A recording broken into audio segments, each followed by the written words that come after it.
I was 27 the day my family cornered me in our old living room like I was a criminal. But to really understand how it got to that moment, the shouting, the accusations, the tears, you'd need to know a few things about me and, more importantly, about my family. My name's Ryan, and for most of my life, I've played the role of the quiet one, the chill one, the guy who doesn't stir up drama. I wasn't the golden child. That title belonged to my younger sister, Lauren, who could crash a car into a mailbox and somehow be praised for learning resilience. No, I was the one who learned to keep his head down, stay out of trouble, and never ask for too much. And for the most part, I was fine with that. Until things changed.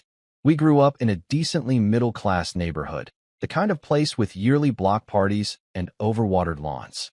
My dad, a retired firefighter, was the kind of man who held grudges like prized trophies, and my mom was the picture-perfect housewife on the outside, until you disagreed with her.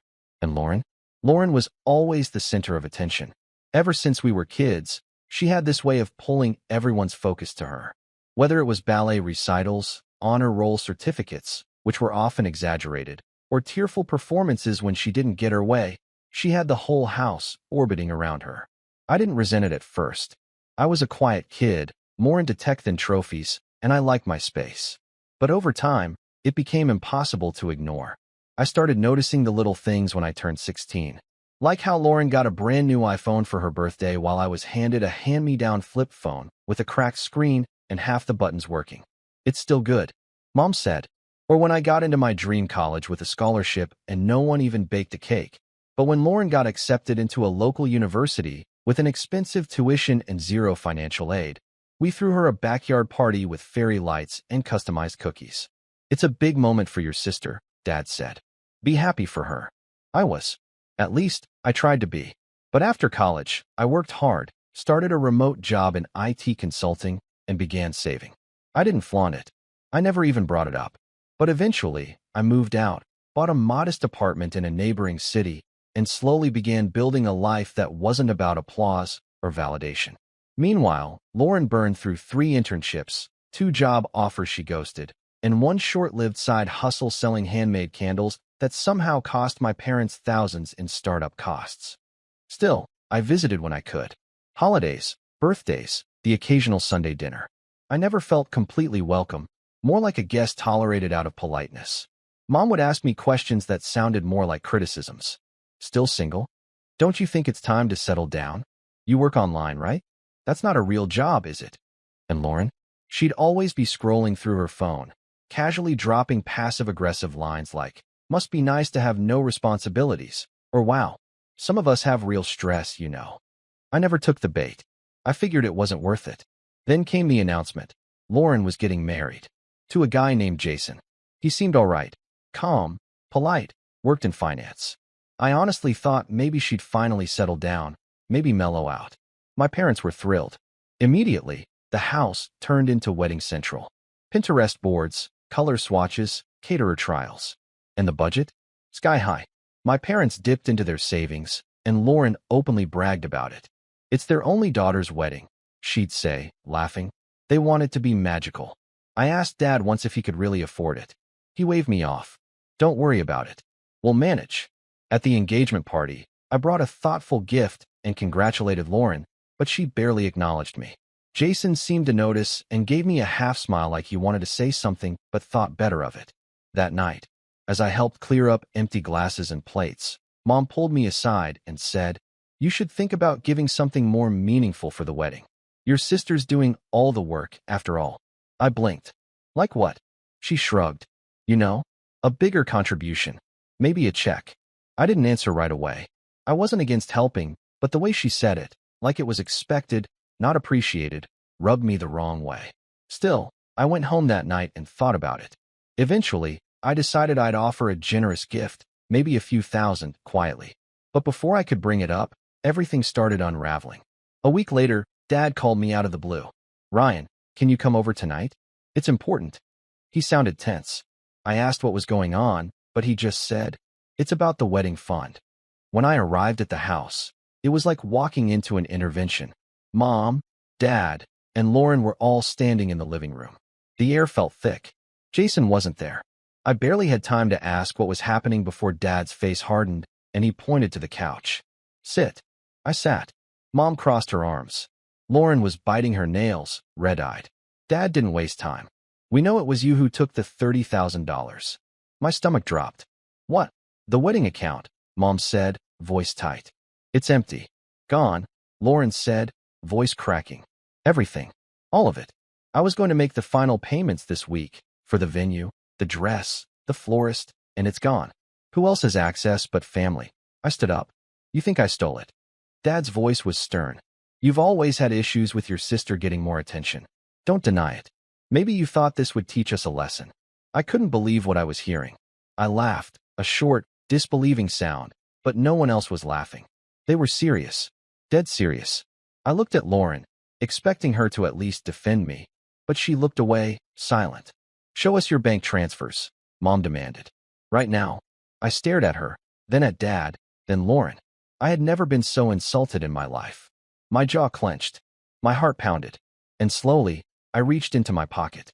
I pulled out my phone, not to prove my innocence, not yet, but to check something first. I opened a folder I'd kept for months. Something I never intended to use. Screenshots. Dozens of them. See, I noticed things. Odd things. Around the time Lauren announced her wedding, I'd been helping Dad set up the shared account they created to manage the wedding funds. It was under Lauren's name, with Mom and Dad linked for contributions. And I just happened to notice that Lauren was accessing it at weird times. Large withdrawals. And she wasn't subtle about her spending either. Instagram stories of new handbags, spa visits, luxury brands, and concerts. Not to mention the Coachella tickets she posted about, but quickly deleted. I never said anything before. I figured it wasn't my business. But now they were accusing me of theft? I slowly turned the screen toward Dad. The first screenshot was a transfer, $3,200 to a high-end boutique. Then $1,500 to a luxury spa. Then $4,800 for Coachella Premium Weekend Package. Lauren's face went pale, and I hadn't even shown the worst one yet. But before I could slide to the next image, Jason walked in through the front door. His eyes swept the room. He took one look at Lauren's face and asked, quietly, "What's going on?" Dad started to speak, but Jason held up a hand. "No, let Ryan speak." So I did. And when I got to the last screenshot, the one with Lauren transferring funds labeled venue deposit to her personal account before using it to buy a $2,000 purse, Jason's expression didn't change. He turned to Lauren. Jason didn't raise his voice. He didn't have to. There was something about the way he looked at Lauren, still, cold, like someone watching a glacier crack in slow motion, that made the silence deafening. He looked down at the last screenshot I showed him, the one where $2,000 from the shared wedding fund had been funneled straight into a payment labeled Chanel, Rodeo Drive. Then he looked up at Lauren again, slower this time. She opened her mouth, probably to spin some kind of excuse, but no words came out. Her lips quivered. Her hand trembled where it rested on the armrest. Dad was the first to speak, and even he sounded shaken. "Lauren, is this true?" Lauren shook her head, too quickly. "No, that's not what it looks like." I almost laughed. Not out of humor, but out of sheer disbelief. "Really?" I said quietly. "Because it looks exactly like what it is. You drained the wedding fund and spent it on yourself." Jason's voice finally cut through. "You told me your parents were handling everything, that you were just managing the account." "They were," she snapped, almost reflexively. I needed a few things." "Lauren." Jason's jaw flexed. "That wasn't your money. That was supposed to be for our wedding." She stood up then, too quickly, knocking over the empty wine glass on the coffee table. "I can explain. You don't understand how stressed I've been. The pressure, the expectations. I needed an outlet. I needed a designer bag and Coachella?" I said deadpan. She whirled on me. "You don't get it. You've never gotten it. Everything's always been easy for you. You sit in your little apartment with your quiet job and your perfect savings." "Perfect savings?" I repeated.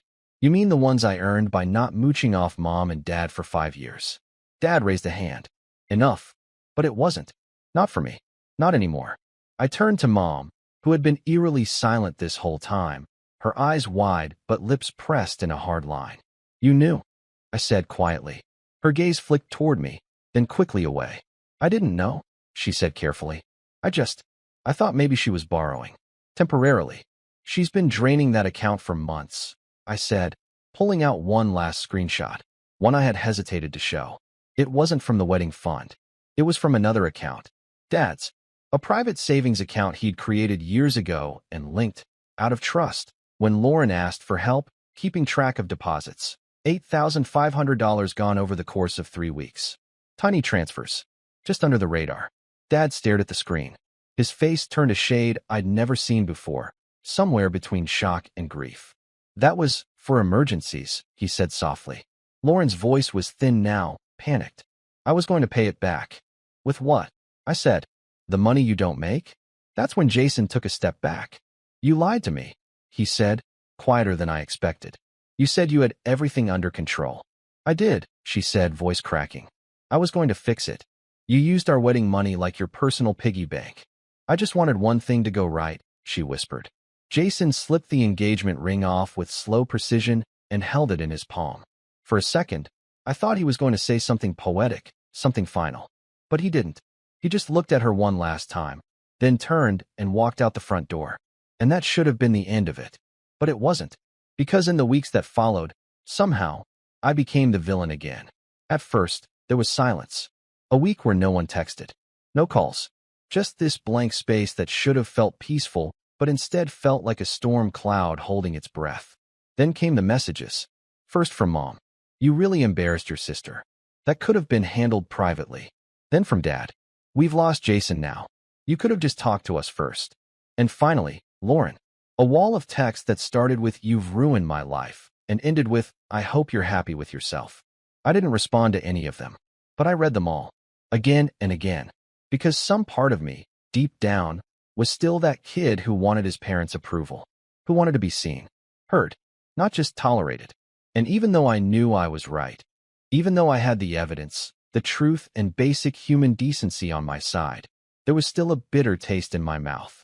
Like I'd swallowed a jagged pill of guilt that wouldn't go down. 2 days later, Mom called. I let it ring 5 times before I picked up. Ryan, she said, voice tight, we need to talk. In person. I considered saying no. I should have. But something in me, curiosity, masochism, said yes.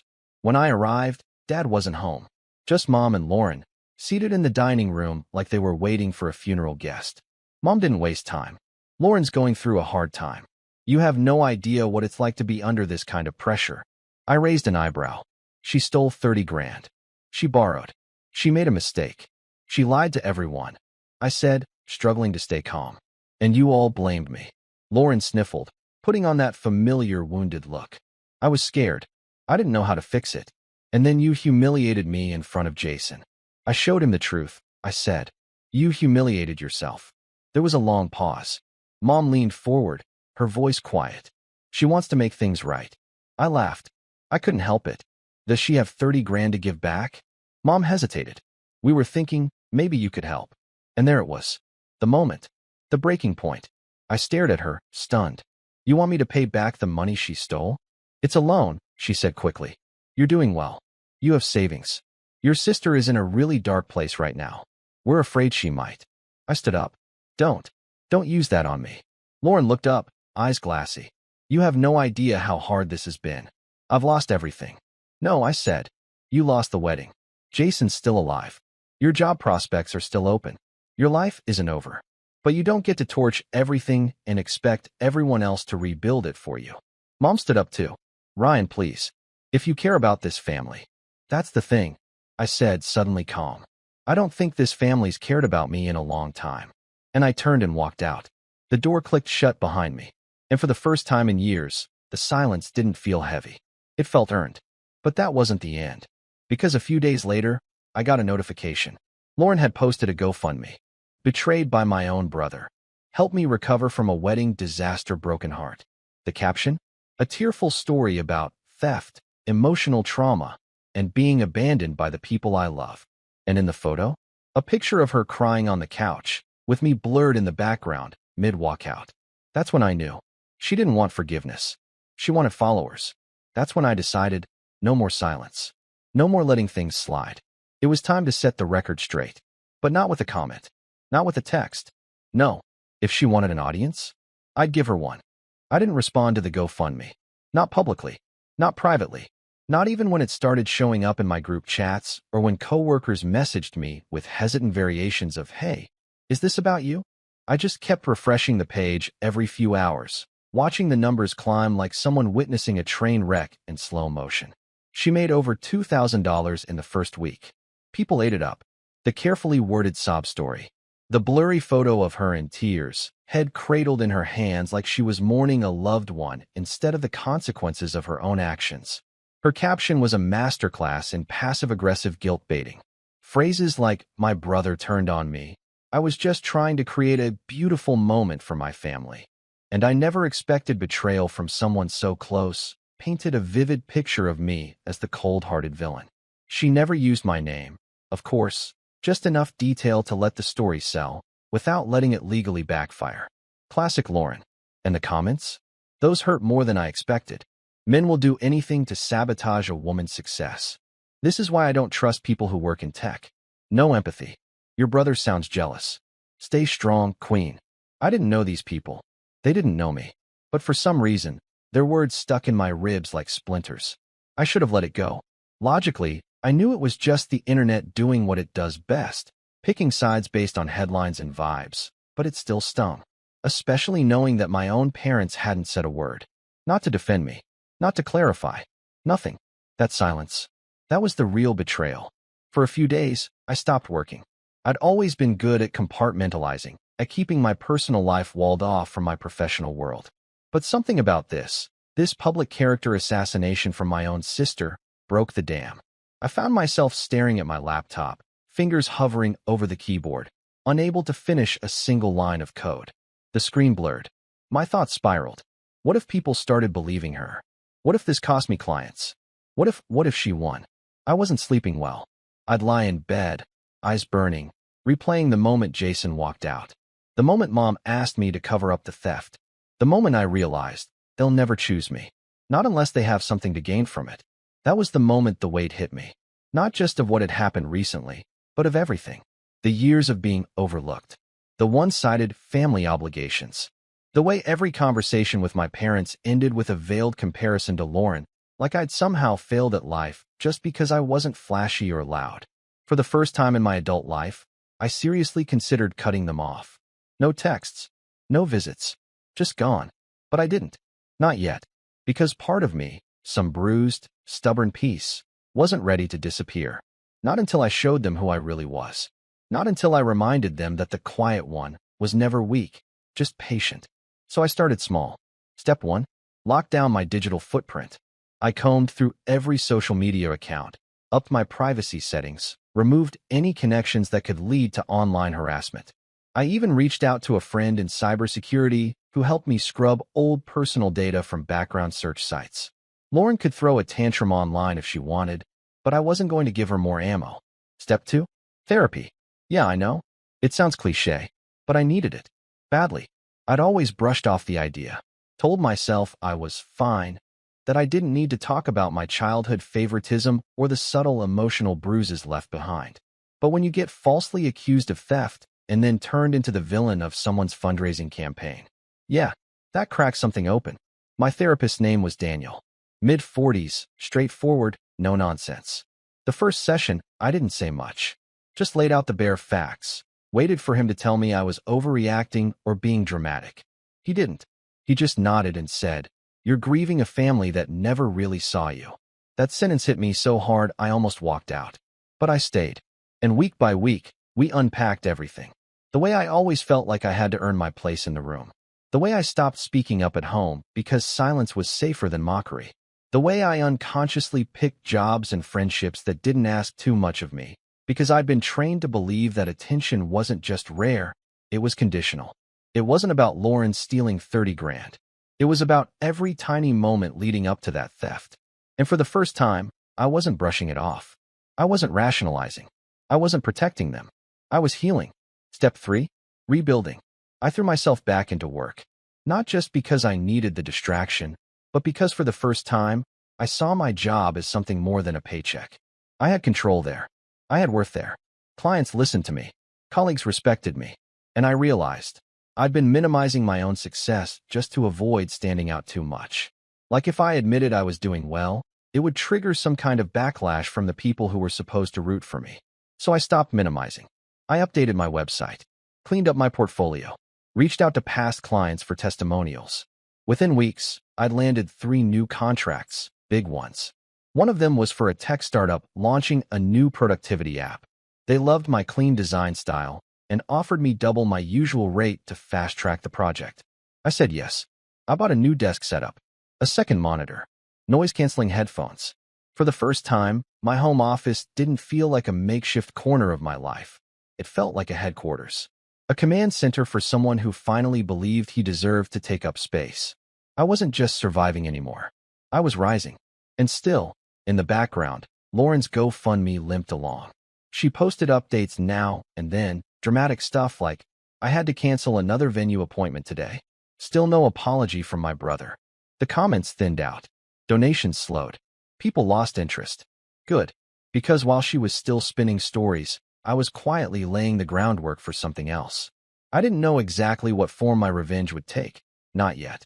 But I knew one thing for certain. It wouldn't be petty. It wouldn't be impulsive. It would be surgical. Because people like Lauren didn't fear shouting matches. They fed off drama. They twisted conflict into sympathy. But what they couldn't handle was exposure. Cold, clinical truth. Delivered at the perfect moment, with nowhere to hide.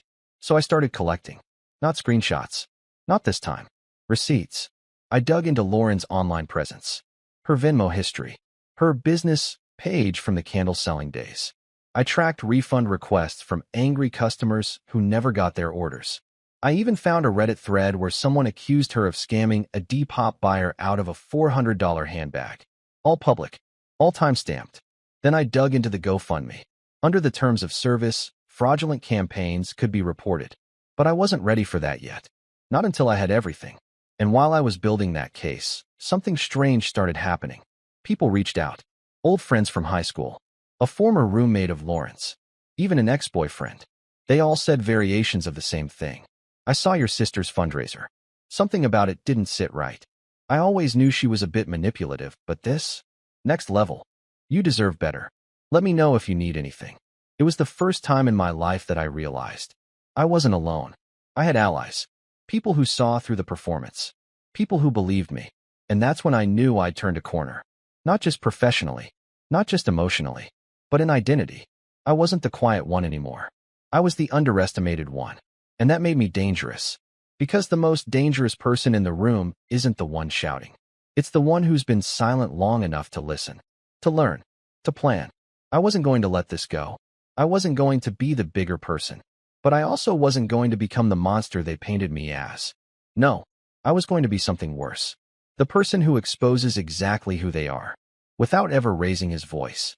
The night I decided to move forward with my plan, I sat in front of my dual monitor setup with a cup of green tea and a spreadsheet titled Operation Clarity. It was ironic. I'd spent my entire life trying to avoid family drama, dodging conflict like potholes on a back road. Now I was plotting a multi-stage strategy to expose my sister's lies and, in the process, take back everything she tried to rip away from me. This wasn't about revenge out of spite. It wasn't about ruining her wedding or humiliating her in front of strangers. That part was already done by her. No, this was about truth. Pure, unfiltered, public truth. The kind that doesn't ask for apologies. The kind that turns whispers into silence. I had to be meticulous. The emotional side of me wanted to scream at her, post receipts on social media, tag her fiancé, and every donor from her GoFundMe. But the calm side, the one sharpened by therapy, pain, and patience, knew better. I wasn't interested in winning a shouting match. I wanted to end the conversation altogether. First, I sorted my evidence into 4 categories. 1. Financial misuse. Transfers from the wedding account, including the $2,000 Chanel bag, the $4,800 Coachella package, and multiple smaller luxury purchases. Each had a date, a source, and a matching screenshot of a corresponding social media post. Pictures of Lauren in the same purse, spa selfies, concert videos she tried to delete. I even pulled archived versions from an Instagram tracking site. Once on the internet, always on the internet. 2. GoFundMe violations. Her fundraiser was filled with emotional manipulation, half-truths, and outright lies. I collected every update, Every comment she replied to with claims like, "My brother stole everything," and noted timestamps where she used cropped or staged images to support her narrative. Then I compared them with my own metadata, screenshots, texts, and the full conversation from the night she was exposed. I even had Jason's silent but undeniable reaction, walking out, ring in hand, as implied proof of her guilt. 3.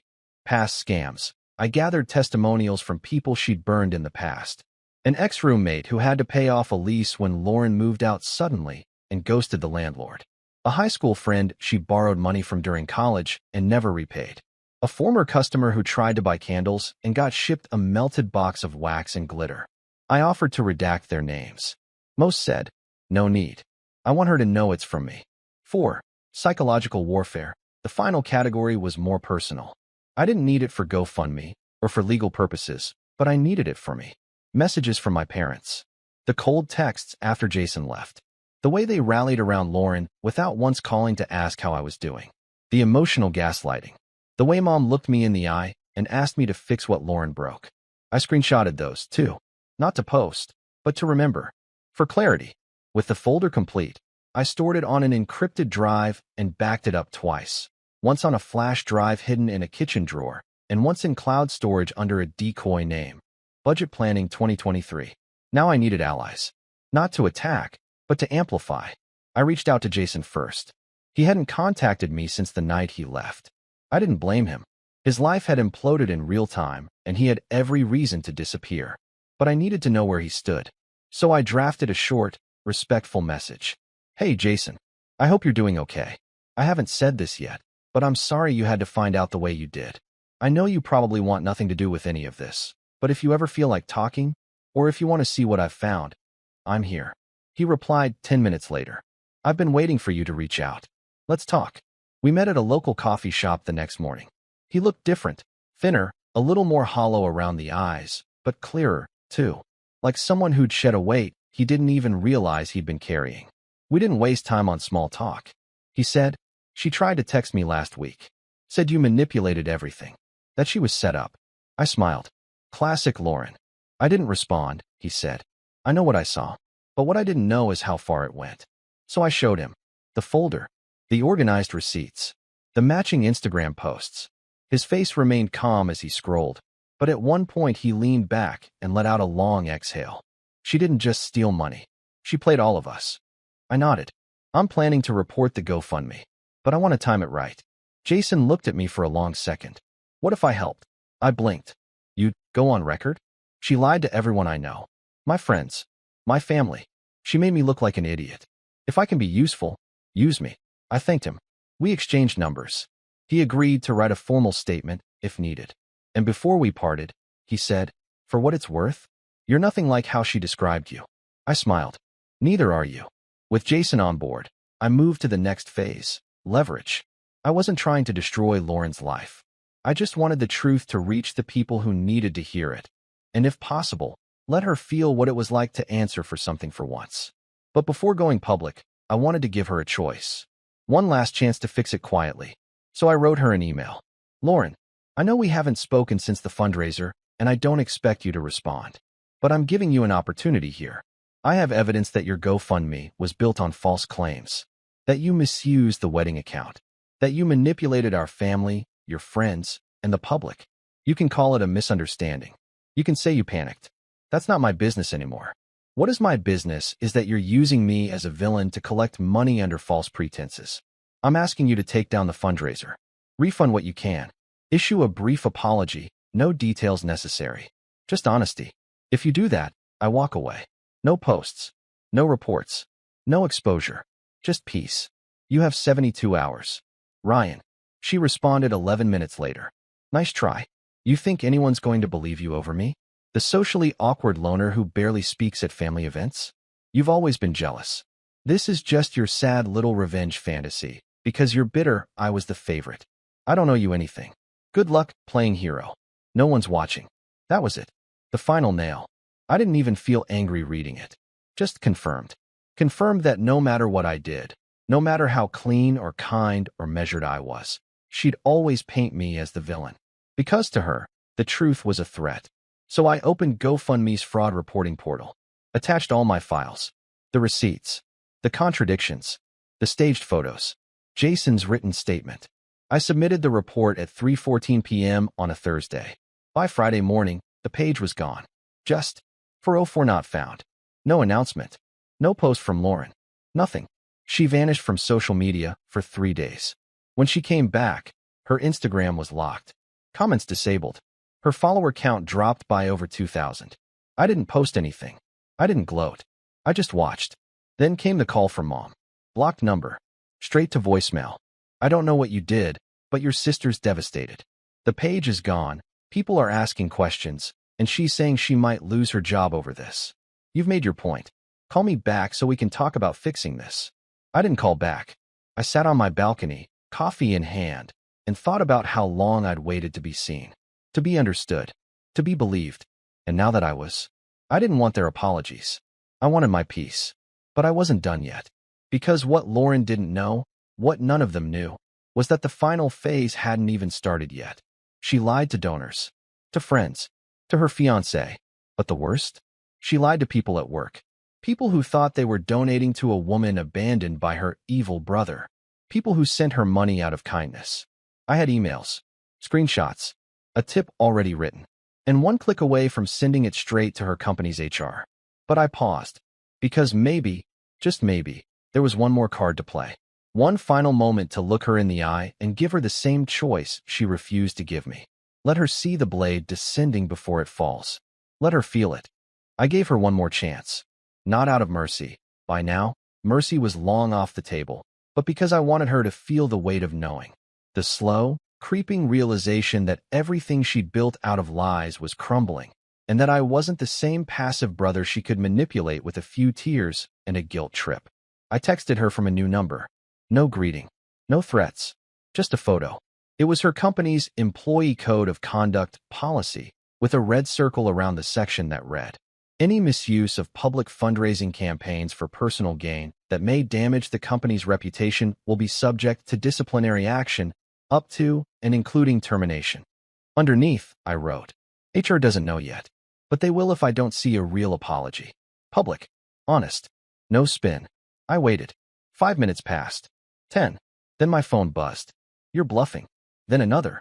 "You wouldn't do that to your own sister." And finally, "You're pathetic. You've always been jealous of me, and you still are." 3 messages, same pattern, deflection, manipulation, rage. She never learned. So I sent the email. I made it short and professional. I attached the relevant screenshots, her fundraiser, the false claims, the way she named her company as supportive in her updates to gain trust from donors. I explained that I was reporting as someone misrepresented in her public campaign and requested anonymity as a third party. I didn't ask for punishment. I didn't even suggest consequences. I just told the truth. By Monday morning, she was fired.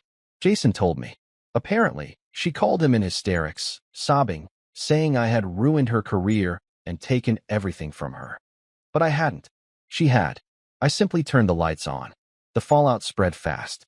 Her little GoFundMe stunt had been seen by more people than I realized.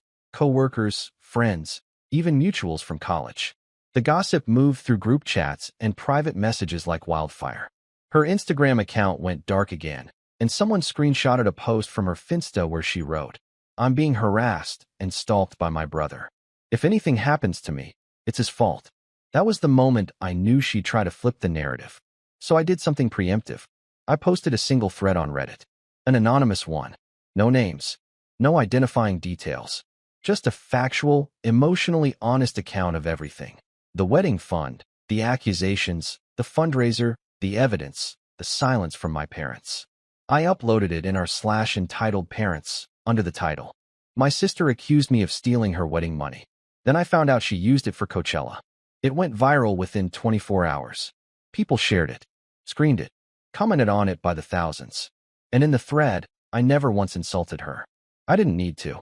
The story spoke for itself. And that's when something wild happened. Someone from her former job, someone who had donated to her GoFundMe, saw the post and commented, confirming they'd received a company-wide email about her departure due to internal investigation. They didn't name her, but it didn't take a genius to connect the dots. Within 2 days, Lauren deactivated all her accounts. No more curated life. No more audience. Just silence. As for my parents, it took them another week to reach out. This time, Dad called me himself. His voice was rough. Not angry, tired. Maybe for the first time, genuinely tired. Your mom's been crying a lot, he said. I said nothing. She feels like we failed both of you. That stung. Not in the way he thought it would. It wasn't guilt. It was resentment, because only now, after the world saw who Lauren really was, did they start questioning the stories they'd believed for decades. I wanted to say we're sorry, he added. Are you? I asked. Silence. She stole 30 grand from you. I said. She lied to everyone. You blamed me without hesitation. You only started listening when she lost everything. That doesn't feel like parenting. That feels like damage control. More silence. Then, you're right. I let the words hang there. For once, I didn't fill the pause. I didn't try to make him comfortable. I didn't offer relief. Eventually, he spoke again. If you're willing, we'd like to talk. In person. Clear the air. I told him I'd think about it. I haven't yet. And honestly, I don't know if I will. Because in the weeks that followed, something strange happened. Peace. I wasn't used to it. At first it felt too quiet, like waiting for a storm. But it wasn't a storm. It was freedom. I slept better. I laughed more. I reconnected with old friends, went hiking for the first time in years, even booked a trip to Seattle, just because. I didn't check my phone obsessively. I didn't second-guess every text from family. I finally lived without that subtle tension buzzing beneath my skin. And Jason? He started seeing someone new. A teacher. They seemed happy. He texted me one night. Thank you for showing me the truth. I don't know how I didn't see it before. I just replied. When you're in the story, it's hard to read the ending. I never wanted revenge. Not really. I just wanted the truth to have weight. And it did. Lauren lost her job, her credibility, her curated online identity. She had to sit in the rubble she built with her own hands. And me? I didn't just get justice. I got my life back. My name. My voice. My peace. And no one, not my sister, not my parents, not 1,000 GoFundMe comments, can ever take that from me again. The quiet one finally spoke. And the silence afterward was the loudest thing they'd ever heard.